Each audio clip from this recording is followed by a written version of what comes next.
Allah sallallahu ya faɗa hadisin Abu Hurairah yana cewa idza ahsana ahadukum islama, idan ɗayan ku ya kyautata musuluncinsa fa kullu hasanatin ya'maluha, to duk aikin ladan da zai aikata tuktabu lahu bi ashri amsalha, za a rubuta masa lada 10 misalin wannan ɗayan da ya aikata, ila 700 dhif, har zuwa linki 700.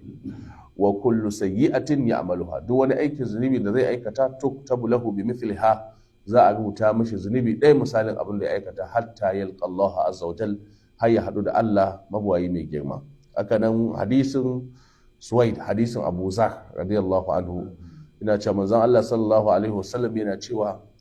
yaqulu Allah tabaraka wa ta'ala, Allah mai yawan albarka da ɗaukaka yana cewa man ja'a bil hasanati falahu ashru amsalha, duk wanda ya zo da ainihin aikin lada guda ɗaya to yana da 10 misalin abin da ya aikata, wa azidu, kuma zan ma ƙara masa.